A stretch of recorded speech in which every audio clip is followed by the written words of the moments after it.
Hey, hey, hey, everyone. This is Danelle and this is Dan.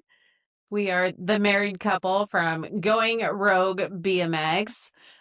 Super excited to be back with y'all today. Episode 2. Episode 2. Episode 2.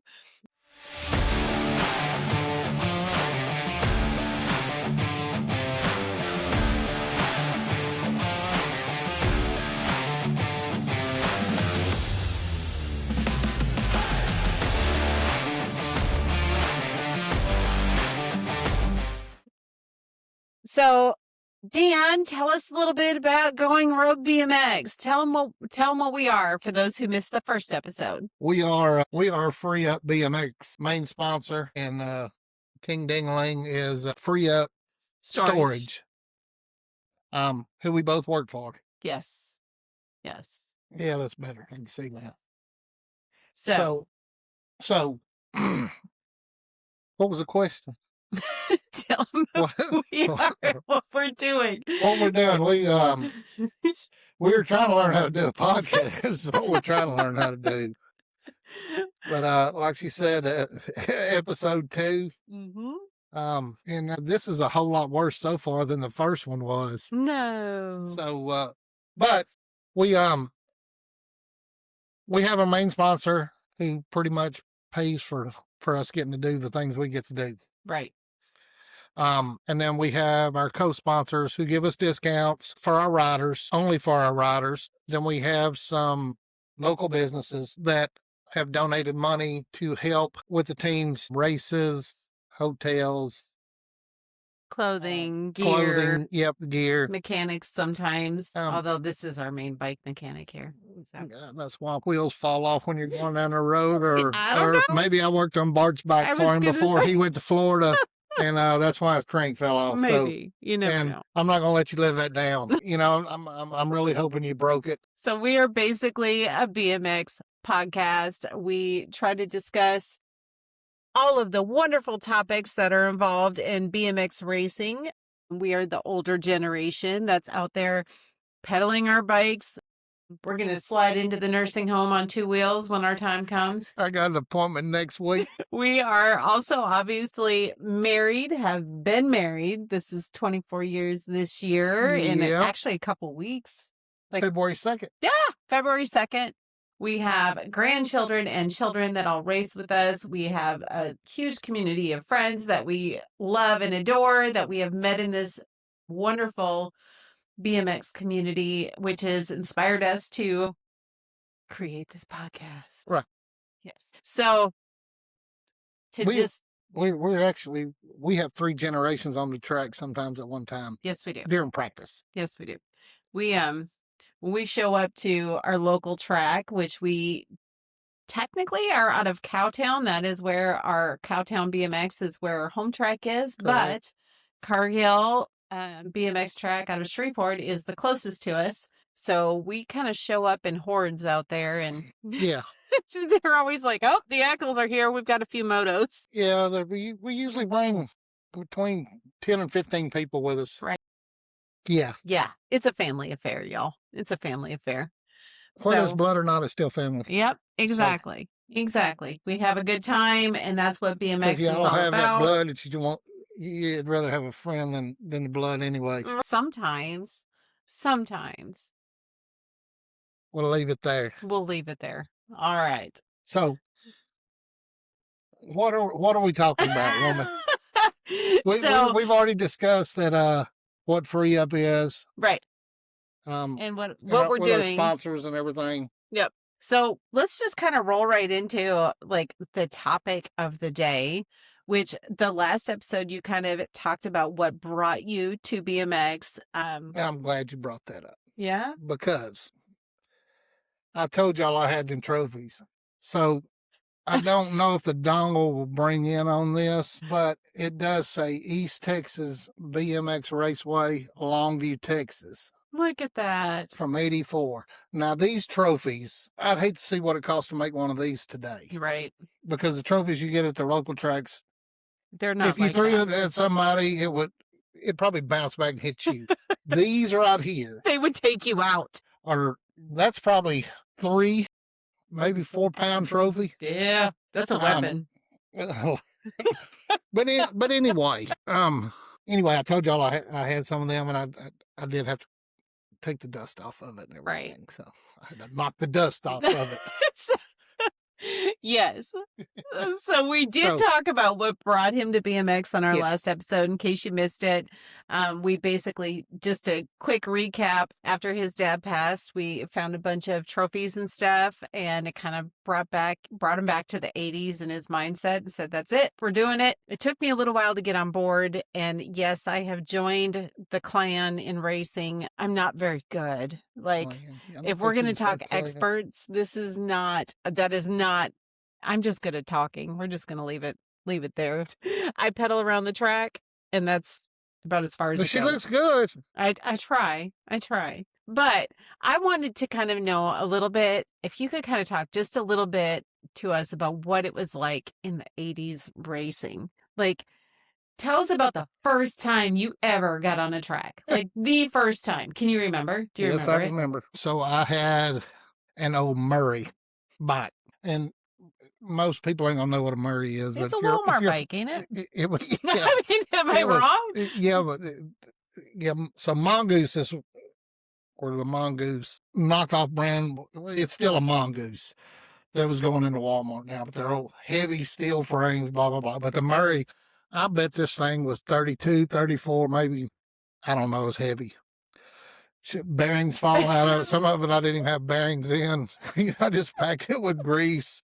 I think I wore sweatpants. I had an old motorcycle helmet, a full face visor. That thing was probably, 7, 8 pounds. I didn't have no Vans. Didn't know what Vans were. If you said Vans back then to me when I first started, I would think, now, how old would you were like you? a Jolly Rancher? How old were you? Let's see, I was in the 5th grade. Okay. So 5th going 10? into 6th, maybe 11, 12, something. 11, 12, I don't know. 10, 11, 12, somewhere in there.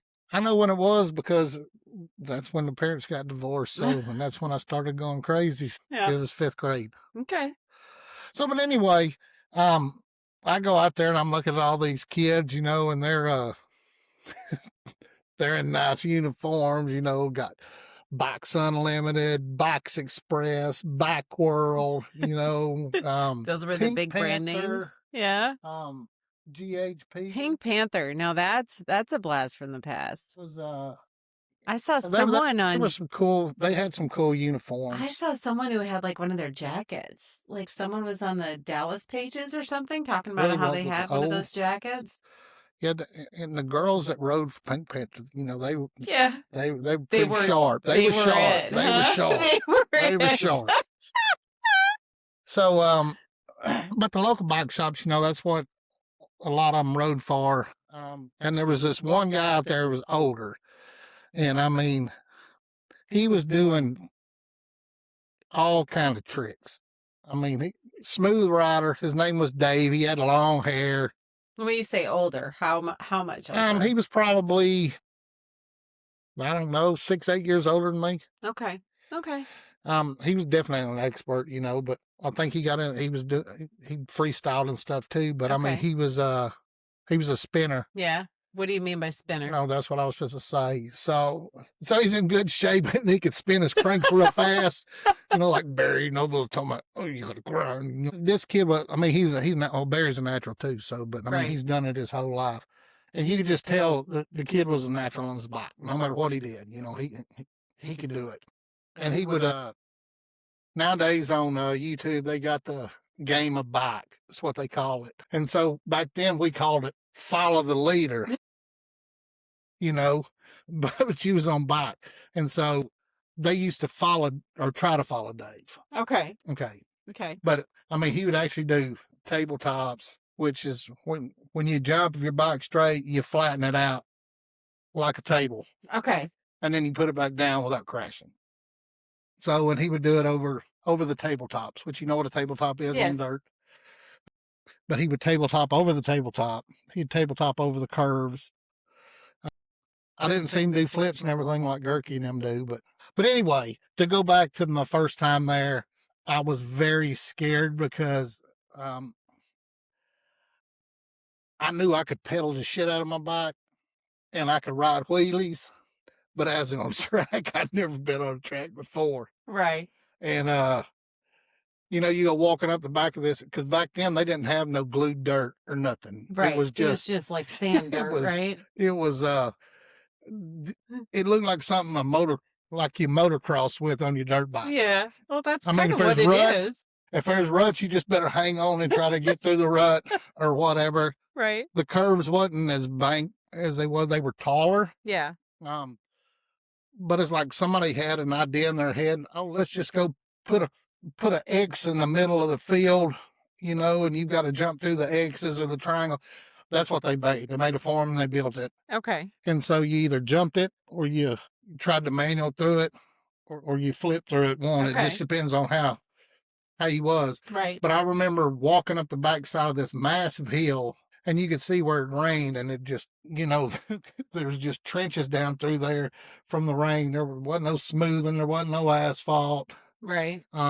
You get up there and you see all these other kids and everything, and they're just sitting on their bike, you know, or standing up on their bike, you know, manualing, because back then we wore our seat posts were tall. Right. And so you could sit on the gate real smooth and easy. Gotcha. You know, you could help balance with your legs. Yeah. Your legs are more strong. Right. More strength. So you're watching these kids, you know, and the gate system was different too. So back then you had a person asking you if, you know, riders on the gate, riders ready, watch the light. Right. And there was only like 2 beeps. Yeah. So back then, I didn't listen for the beep. I watched the light. As soon as the first one, you'd try to take off. But to go back to being the first time there, scared shitless. Excuse me. So I finally get up there on the gate. I sit on my seat. And I got 1 foot on the ground and, well, on the steel. Yeah. And then one on the pedal, not knowing where to put my pedal. So I got it up high. Right. And come out of the gate and I got smoked right off the bat. Right. So I just pedaled and flew around everybody with this big old tank. Yeah. It was so heavy. Everything was heavy except for my clothes. Yeah. You know, sweatpants and a long sleeve shirt. And that was Right. it. No gloves. And like I said, headsets loose, didn't tighten them up, no bearings. A piece of junk bike is what it was. Right. Right. So won the first race. You won that race? I won that race. That's awesome. And on a heavy bike. Right. And get back up there, and then I guess they'd let me win that race to try to make me feel good, you know, that or whatever like that. But anyway, if I remember right, I think I took third. I either got second or third in the main for my first time racing. But the people there, I mentioned Wally Rhymes earlier. His daddy, Mr. Rhymes, taking mine. I lived in Lone Star, Texas at the time, which is a good ways from White Oak. Okay. So my dad would drive from Gilmer, Texas to Lone Star and then back to White Oak. Okay. Okay. And so, you know, everybody in their kits is what they call them now. So their kit, everybody had their names on them. You know, it was Diamondback this or Hutch or like Pink Panther, whatever, PHP. Where am I going with this? People always had their nicknames stitched on their butt. Right. And so, Mr. Grimes and them, because I lived in Lone Star, Texas, he started calling me the Lone Ranger. And I'm like, I couldn't ever remember. I was like, why is he calling me? Right. Here comes the Lone Ranger. And I'm like, who the hell is the Lone Ranger, you know? So it kind of stuck with me, you know, through those years. But that's my ass wasn't that, you know, the Lone Ranger. That's a lot of words for your butt. But I remember, you know, a lot of them like Crash. His name was Frankie Wyckoff. Yeah. If I'm not butchering the last name. And then there was Jason Hunter and Shane Cowden. And they were brothers. Right. Brothers, stepbrothers. And Frankie was crash, and that's all you seen on his butt because Frankie was fast. So Frankie get out in front of you, and then guess what happened? He'd crash. He'd crash. Yeah. So that's why he'd crash on his ass. So, but I remember back then, you know, they took me and they made me feel welcome from the very get go. Right. And it wasn't just the parents there, the kids as riders and everything, they did the same thing. Right. You know, but everybody worked on the track together. Yeah. You know, come out there and they had multiple shovels. Okay. I mean, they teach the kids how to, if you didn't know how to, if you never worked a shovel before. Yeah, they worked you with know, you. they would work with you and they'd show you how to do it, you know, and everybody worked together.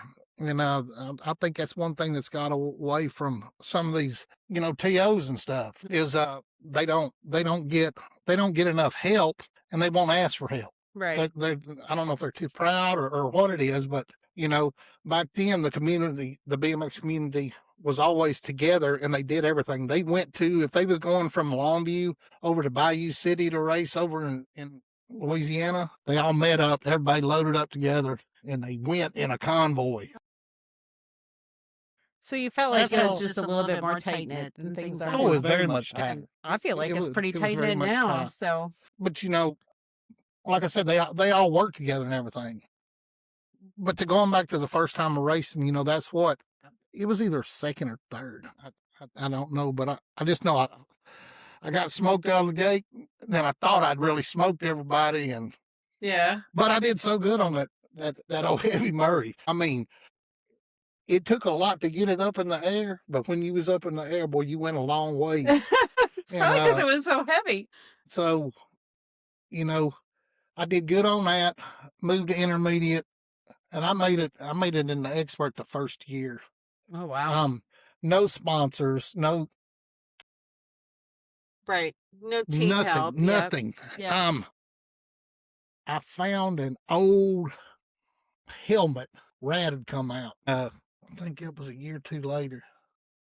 I don't remember. Anyway, I made me an old Rad helmet, a Crew Jones helmet. Right. And it didn't even have none of the rivets in there for the chin strap or for the visor. Right. I had to drill it looked like an old bowling ball that somebody had cut out. I mean, just ugly. But the helmet I raced with was, because Dad had street bikes back then. Kawasaki's, I think's what he had, a KZ 1300 or something like that.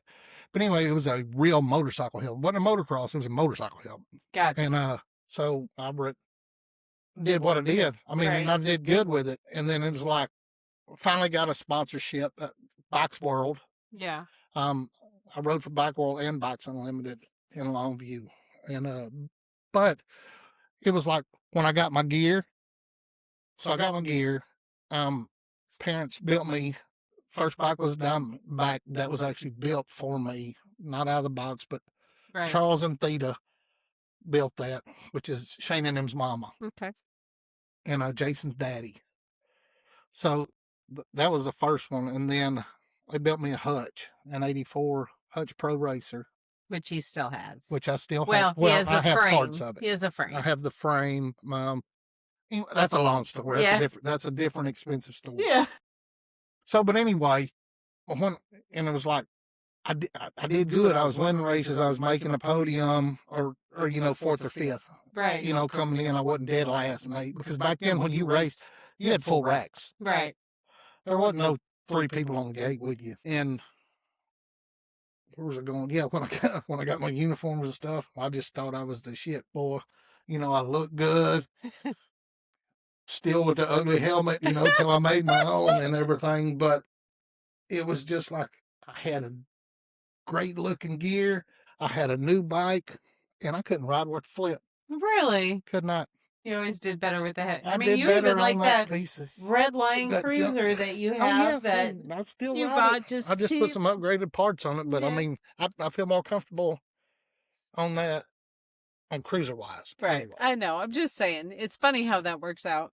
But yeah, I mean, it was nervous my first time, but like I said, back then, I mean, it's like everybody worked together on the track. There wasn't no, oh man, it's been 3 or 4 days and rain really beat the track up. No, there wasn't none of that shit. If if it rained today and you were supposed to race tomorrow, you race tomorrow. Right. Everybody got it there. I mean, it's going to be rutted up anyway. But Right. like I said, you know, the tracks aren't the same. Right. You don't Back have then, all you of pedal. that slick stuff You either pedal. on There top. wasn't no down. You know, these tracks now are made to where you spin real good and then you coast and you fly around the track. Right. Back then, you pedaled. You had to pedal. You pedaled the whole track. You know, and either you landed stuff or you didn't. I mean, that's still true. Well, that is still true. But I mean, it was good. But like I said, the experience is what I liked about it. I mean, it was like open the door, welcome you into the house, and didn't know who you was. Right. You know, come on in.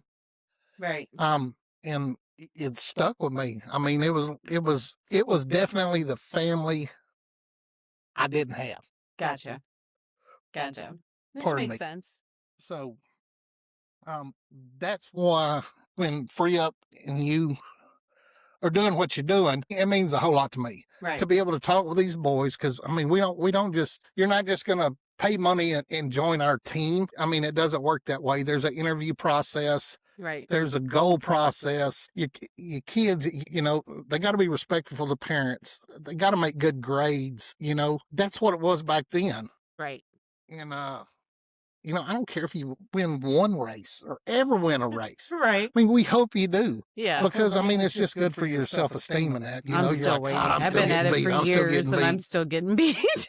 You know, but I mean, have fun. Right. That's what the deal is. Have the fun while you're racing. Right. Because look, I can get out of the bed in the morning and I hurt rolling out of bed because I'm like, damn, is that something new or has that just been, you know, or Danielle help me get out, you know? Call the kids. we need extra help. Get a crane. You know, you're going to hurt. Right. Period. Right. But I don't know where I was going with this. You know, you probably need to take over a minute. Yeah, nope. There went again. I lost it. So He's anyway, just saying that it's the community, the family, yes, the atmosphere that is generally in BMX, and that is our goal with our team moving forward. And obviously with the podcast, we're kind of discussing how things have changed from the 80s, you know, when things were different back in the day, you know, starting until now, and how he feels like the family environment, the way it made you feel. Granted, it's still really great though. Like we really do have a lot of really good friends, and we've really moved into it really well over the course of our time. But we want that structure to be more like it was back then, not because it was better, but that's just what we feel where the values are that come with BMX at this point in time. Yeah, there's absolutely nothing wrong with the way it is today. No, it's wonderful. Obviously, we love it. It reminds me of my childhood. It reminds me of when Daddy was still around and we did this together. Right. Okay. That is every time I'm on the gate or every time I move a pedal, he's with me. Right. So I know it sounds. No, it doesn't sound weird or anything. Whatever it is that motivates you to do well, it doesn't really matter. We could be that old couple that's just sitting on the porch drinking coffee and taking long naps and not doing anything. Like tonight, for example, our daughter come over and our son-in-law is playing at, you know, he's a musician. He's playing at a club and Mom, Dad, you want to go? Well, nope. But if you were to ask us if we'd go race tonight, if we could, we'd be there. We'd be there. Yep. It's too damn cold. It is cold. It is cold. Really That's why the cold. races were canceled. Yes, they were, which is why we're here. But I mean, that's kind of where we're at. We're just going to take just a hot second to thank our sponsors. Not only do we have Free Up Storage that has storage units across the U.S., so if you're looking for storage, check them out. We also have 8 Degree Pedal. If you have not checked out their pedals, you need to. They are fantastic. We are going to do a podcast on 8 Degree Pedal. We're going to try to get Ken here. It's probably going to be a few episodes because we want to do it on one of our lives. Don't forget our fundraisers. We didn't say that on the front because Ken's actually going to be donating a set of 8 Degree pedals. Yep. There's pedals. For one of the team fundraisers. Yep. So we'll end tonight talking about our fundraisers. We have some awesome stuff that we're giving away for our fundraisers. Also, so 8 Degree Pedal, if you haven't checked them out, you need to. Absolutely genius pedals. I use those. Dan uses those. We love them. I've got like duck feet, so they really they help me stay straight. Okay, maybe they're not real duck feet, but I do have like a little Duck feet. I don't know. They go out a little bit. So these help. I'm just telling you. Roseland Oil and Gas, if you're in the oil and gas industry and you are looking for an awesome show to be in, he has his oil and gas convention in Midland, right? Is it Midland? Yep. Every year we do that with free up storage because we have RV parks out there. I'm telling you, it is fantastic. You want in on that, you just let me know. Golf. He has golfing things. It's a whole bunch of awesome networking opportunities for the oil and gas industry. It doesn't matter what part of the industry you're in. He has a place for you. Yep. And he knows everybody. He knows everybody. Wheeler Dealer Bike Shop, absolutely fantastic, man. He really, he will help anyone, anywhere fix their bikes. If he is out there, he is going to help you. Not only that, he has awesome products, awesome supplies. Frank is a great guy. Frank is a very good guy. Very good. We first met Frank at Twin City and didn't even know who he was. He was just a bigger man than me, and he was working on bikes, and I'm working on mine, and he decided to jump over and take over, and I'm like, who the hell is this? And he's like, I'm Frank. Right.